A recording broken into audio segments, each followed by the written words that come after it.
네, 이번 시간에는 배열 조작에 필수로 사용되는 API 3개 중에 2개 정도 알아보도록 하겠습니다. 바로 맵과 필터라고 보시면 되는데요.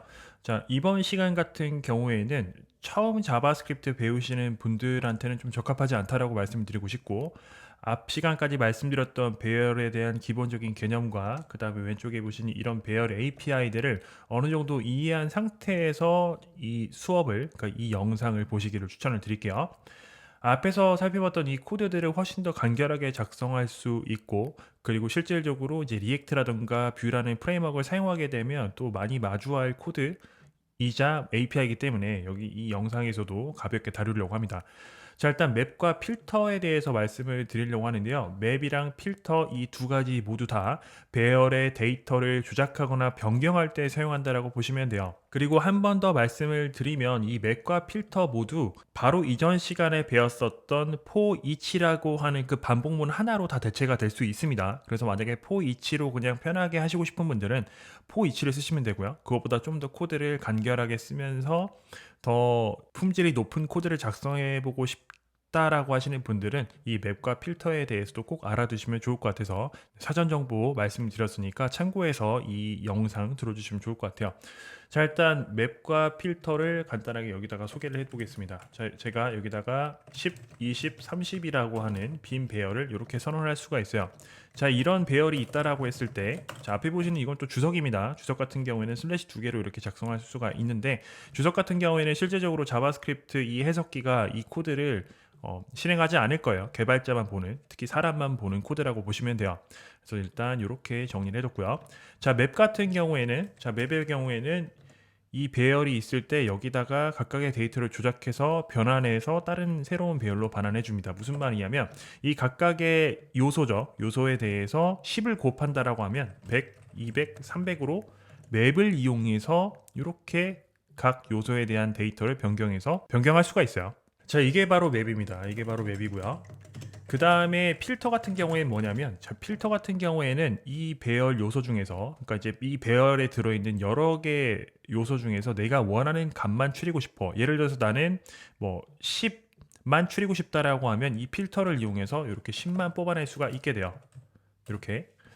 그래서 다시 정리하면 맵은 이 배열에 대해서 각각 어떤 데이터를 변형한 다음에 이 배열의 길이를 유지한 상태로 조작을 해주는 것이 맵이고요. 그다음에 필터 같은 경우에는 이 배열 안에 있는 특정 아이템에 대해서 내가 꺼내오고 싶어. 이게 한 개가 됐건 여러 개가 됐건 그걸 꺼내올 때 필터를 쓸 수가 있습니다. 자, 그럼 요걸 각각 제가 작성해 보도록 할게요.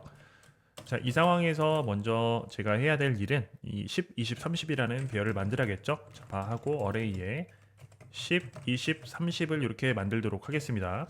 참고로 세미콜론 같은 경우에는 붙여주셔도 되고 붙여주지 않으셔도 돼요. 근데 기본적으로 명령문이 끝날 때는, 코드가 끝날 때는 끝에 항상 세미콜론을 붙여주시면 좋을 것 같아요.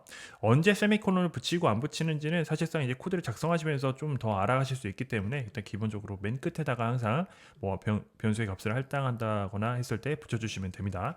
안 붙이셔도 그게 상관없어요. 뭐 자동으로 이제 자바스크립트가 실행할 때 붙이는 것도 있기 때문에 이건 크게 일단 개의치 말고 작업해 주시면 될 것 같고요. 자, 이 어레이에다가 맵을 돌려보겠습니다. 각각의 요소에다 10을 곱할 거예요. 어떻게 할 거냐면 여기다가 펑션으로 자, 제가 이렇게 익명 함수를 하나 선언할 수가 있고요. 여기다가 각각의 아이템이라고 하겠습니다. 배열의 요소를 아이템이라고 하고요.